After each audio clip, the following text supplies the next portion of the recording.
Hi YouTube. This is going to be an extension of my last video, kind of part 2 in a way, of the water damage switch that I was working on. And we ended off the video by looking at this switch right here, and the deal was it would turn on, but only if it had headphones in the slot.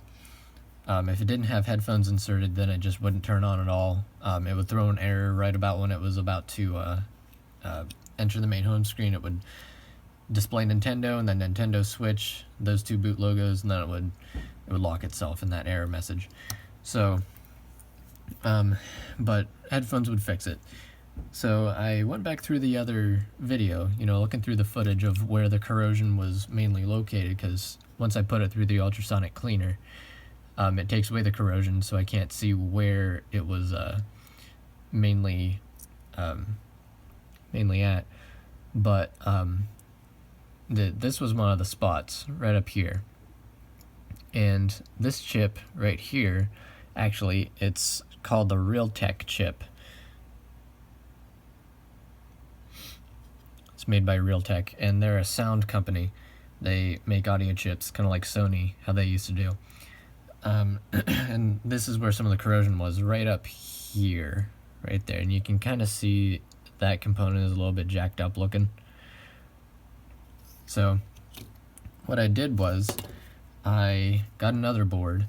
This is a slightly different revision. You can see by the different tone in green. So let me get my multimeter.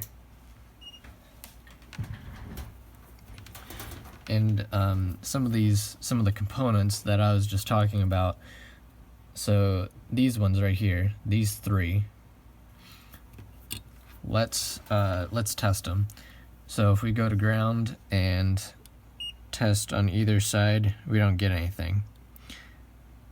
And this is on a board that this works. This chip, it operates the way it's supposed to. So if we go instead test continuity from one end of the component to the other, we can see we have continuity. So since we have continuity, and we're not just measuring like a short to ground or something, let's actually see the amount of ohms that we're getting. How much resistance. So let's go on this far chip again. 1.3, moving up one. 1.0. Okay, so they're all like basically one, with this far one on the far end being a little bit higher. So let's do that same thing on the faulty board. Let's start over on the chips, or over on the components nearest to the chip. So starting here, we got 1.5.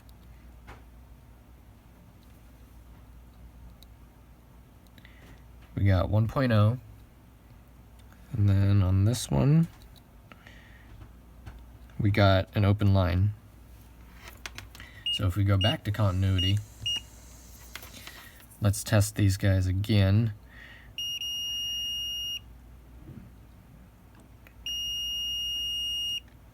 And then finally, no continuity. But he's supposed to have continuity. So that component, I'm thinking, is faulty. It's definitely not supposed to be acting that way. I think it's supposed to be shorting both ways like the rest of the component should. And just by looking at the chip, I mean, it looks okay. Maybe there's a little bit of a glimmer, you can see something there. So maybe it got some water under it and it wasn't able to recover from the ultrasonic cleaner. And you can see that glimmer isn't present on the functioning board. Yeah. So we're going to hop over to the microscope and replace that faulty component. Here we have the faulty board under the microscope, and this is the component that was acting up. You can see there's something going on there that's not supposed to be there, a little bit of junk. Although this one seems to have a little bit of it too, but it's behaving the way it should, it looks like. So we're going to go ahead and take that component off.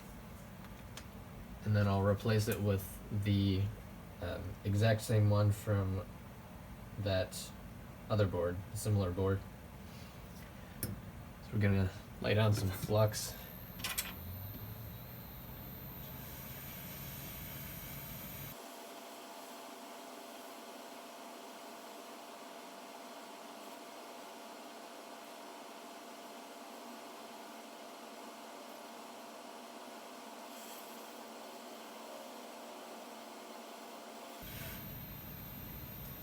Increase the heat a little by another 50 degrees Celsius. Let's do that.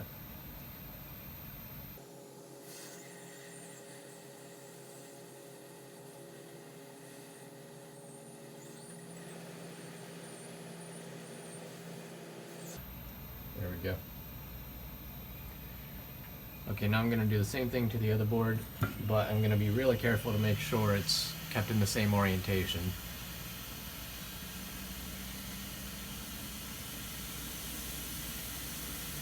Yeah, and I'm going to grab the same exact chip too.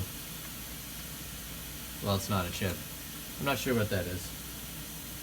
It's kind of acting like a fuse, but it's definitely not a fuse. Might be a diode of some sort.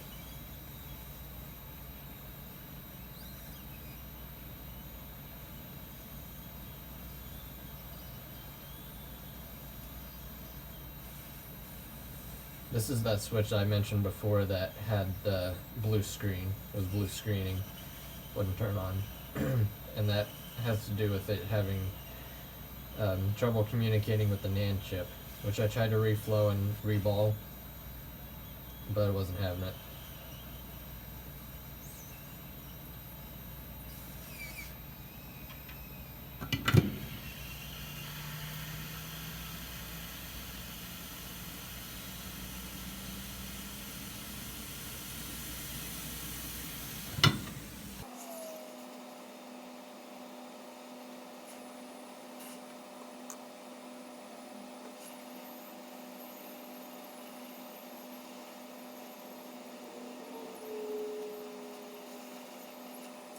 Cool.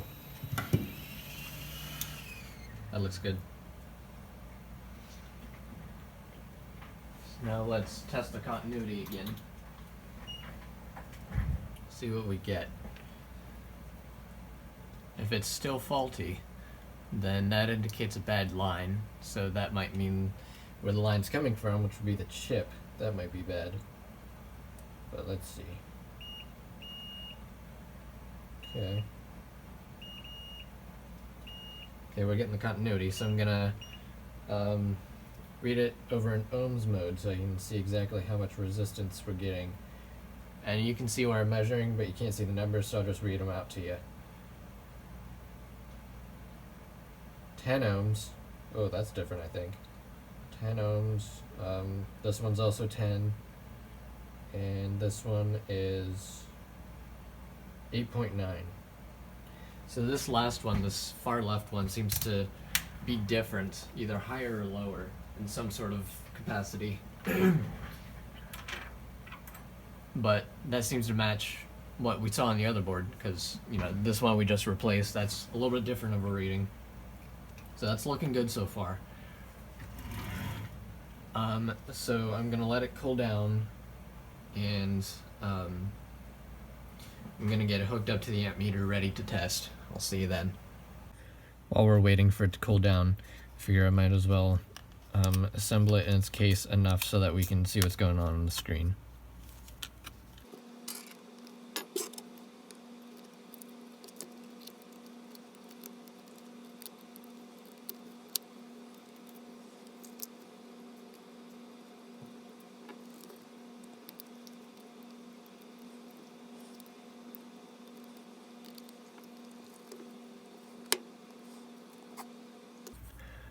Okay, I'm not going to bother putting the game cart reader in, which has the headphone slot, because if it's going to work without the headphones, hopefully, then we won't have to put that in to have to insert headphones to get it to boot.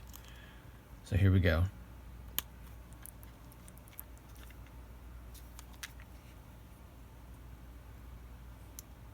Oh, is that a low battery? Must be. I thought this guy was charged. Oh, here we go. We're booting. And we're in. It didn't throw the error.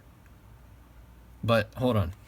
We saw in the last video that that doesn't really matter, because sometimes it'll just work, but most times it won't.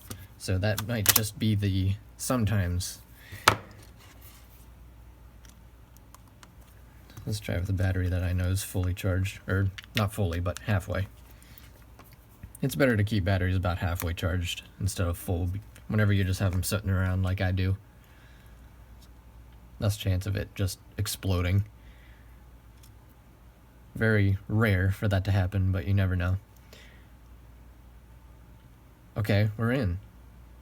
Well, that seems pretty consistent. Well, let's do out of 3, okay? And see what happens on the third go. And if it boots just fine on the third go, I'm gonna call it good.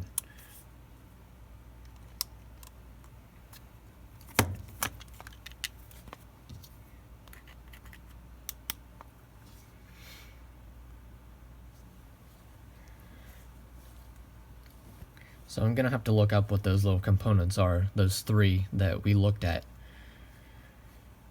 See exactly what they are, what their function are, because it looks like that was it. Yep. Looks like that was the guy.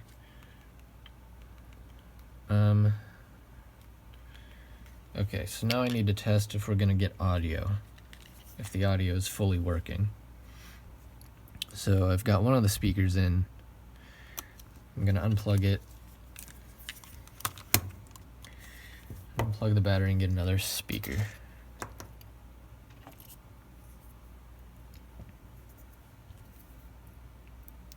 You'll notice I already had this in, just had it dangling around as I was working on it. That's because the connector, the slot right there, it actually came undone, so I had to redo it. I went ahead and did that off camera because you don't, that'd be pretty boring, I think. But it's just to be safe, I went ahead and kept it in instead of constantly taking it out and reinserting it and stuff. Also, this rail is bad, so I'm gonna go ahead and let it boot. Wait, am I? No. What I'm gonna do is go ahead and remove the rail off of this one, because I know this works.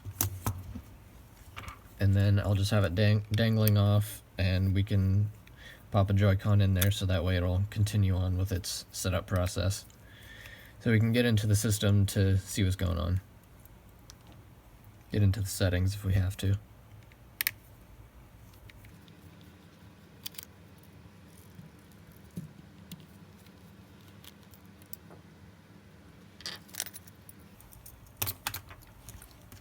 Yeah, I played around with this just for a little bit, not a whole lot. And then whenever I reinitialized it, because I reset the console just to see what would happen, whenever I did that, wasn't able to get back in because this Joy-Con rail wasn't working. But it didn't matter because it would still constantly throw that error, wouldn't let me into the system without, or I mean it wouldn't boot without the headphones in. But we seem to have fixed that. Okay, here we go. Gonna have to be real careful. I'm gonna go ahead and get a Joy-Con to pop it in.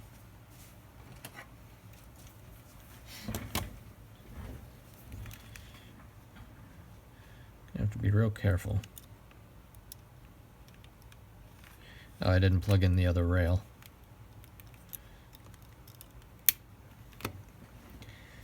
Gonna have to restart it again.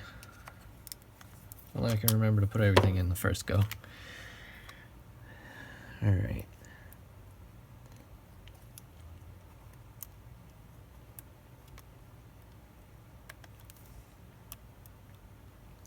Here we are. Go ahead and put them in. Here we go. Okay, now battery.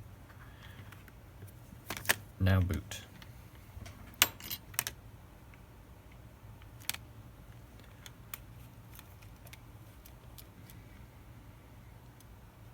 This is so awkward trying to hold it like this. Oh, that's right, I don't have the power button in. I'm pressing it thinking, uh-oh, why is it not turning on? It's because I don't have the button in. We gotta plug it in to prompt it to boot. Okay, that should be enough.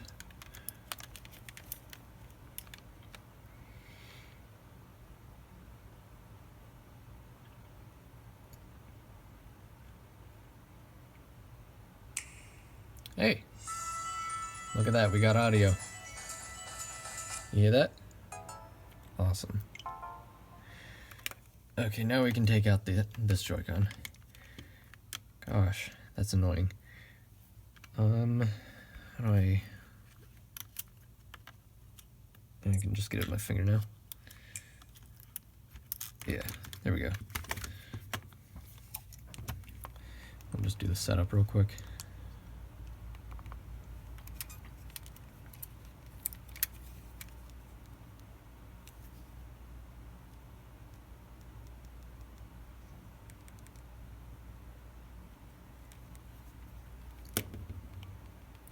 I don't have the touch screen and I can't select it. I'm gonna have to put this back in.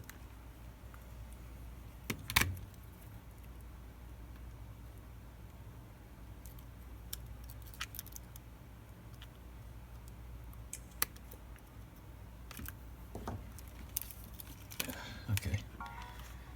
I accept.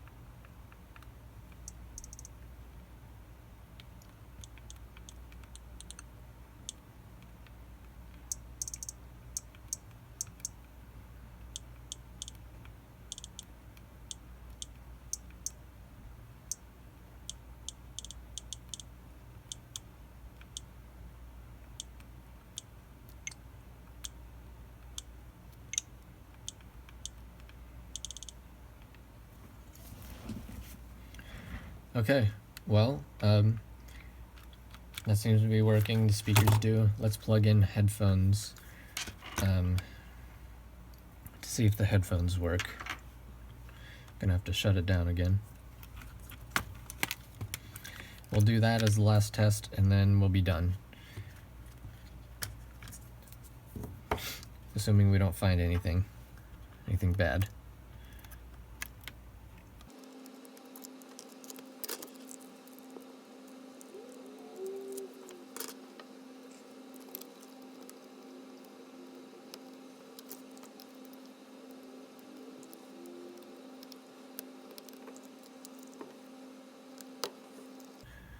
Okay, so now I'm gonna prompt it to boot and we're gonna test the headphones. I don't think I had it in long enough.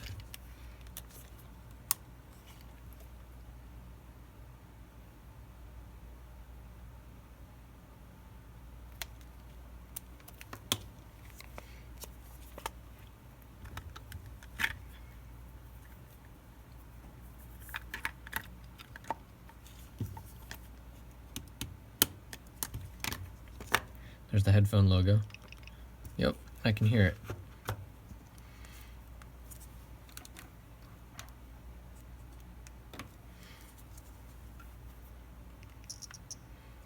Don't know if you can hear it, but I can.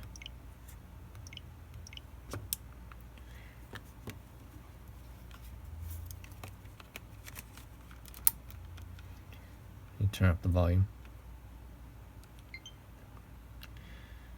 Extended high volume listening may damage your hearing. Okay, thank you. Yeah, well, I can hear that just fine. Okay, so that fixed it. That was all it needed. Awesome. Okay, I'm gonna get it fully assembled.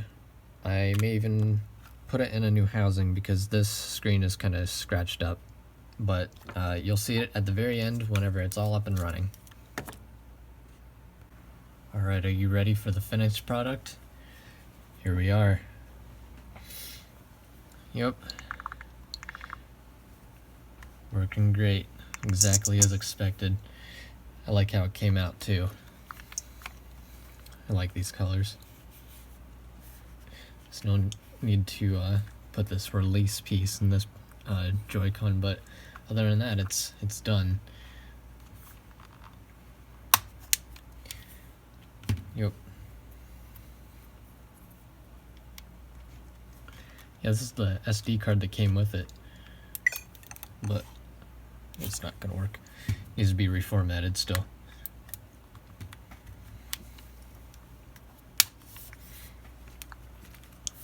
Well, there you have it. Awesome. Okay. Well, I think that'll do it. Cool. Well, thanks for watching, and if you liked what you saw, consider giving me a subscribe on the way out. Trying to build this Switch community for repairs as much as possible. Alright, thanks for watching. Bye.